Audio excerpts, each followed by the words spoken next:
বিবাহিত পুরুষ টেনশন করলে বিজ্ঞান বলে ওই পুরুষ যেন তার স্ত্রীর সঙ্গে কথা বলে, কারণ স্ত্রীর আওয়াজ স্বামীর শরীরে অক্সিটোসিন নামক কেমিক্যাল নিঃসরণ করে, যার কারণে স্বামী যতই ডিপ্রেশন বা টেনশনে থাকুক না কেন স্ত্রীর সাথে কথা বললে মন ভালো হয়ে যায়।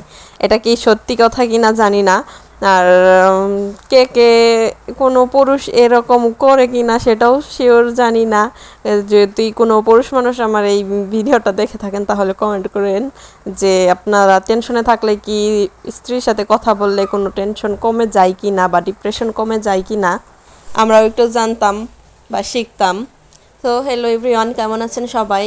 আশা করি সবাই ভালো আছেন। এখানে আমি একটু ট্যাংরা মাছের ঝোল করতেছি পেঁয়াজ আর টমেটো দিয়ে এরকম ঝোল করলে কিন্তু ট্যাংরা মাছের ঝোলটা খাইতে অনেক অনেক মজা হয়।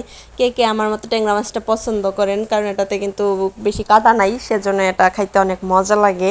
আর এরকম ঝাল ঝাল ঝোল করলে তো আরও মজা লাগে।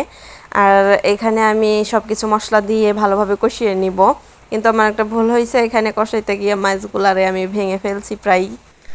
এই তো আমি এই মাছগুলো ভালো মতো কষিয়ে একটু ঝোল দিয়ে আমি রান্না করে নিব, একটু উল্টা পাল্টা করে দিতেছি মাছগুলাকে। এই তো আমি এখন পানি দিয়ে নিলাম। এখন আমি আবার এই যে রান্না বান্নার সময় যে এটো হাঁড়ি পাতিল বাসন কুসন থাকে থালি বাটি সবগুলো আবার আমি মাঝে মধ্যে ধুয়ে নেই, তাহলে কাজটা ভালোভাবে তাড়াতাড়ি আগায় মানে এগিয়ে যায়, কাজ তাড়াতাড়ি হয় আর কি। এই তো আমি এই যে হ্যান্ড ব্লেন্ডারটাও ভালো মতো ধুয়ে নিলাম। তারপরে আমি এখানে মাসকলাইয়ের ডাল সিদ্ধ করে রাখছিলাম একটা ভর্তা বানানোর জন্য। এই ভর্তাটা কিন্তু অনেক টেস্ট হয়। এই তো আমার ট্যাংরা মাছের ঝোলটা কিন্তু রেডি, দেখেন কত সুন্দর একটা কালার আসছে, আর এটা খাইতে অনেক মজাও হয়েছিল। এই তো আমি আপনাদের একটু দেখাই দিলাম।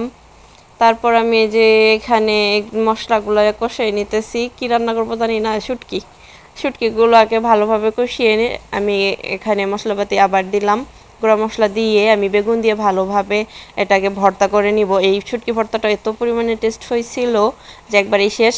আর এখানে যে মাসকলাইয়ের ডালটা আমি ভর্তার জন্য রেডি করতেছি, একটু কাঁচা পেঁয়াজ রসুন দিয়ে এটাকে কাঁচামরিচ দিয়ে সেদ্ধ করবো শুধু, আর কিছু করা লাগবে না। এই তো রেডি সব কিছু, এত টেস্টি খাবার।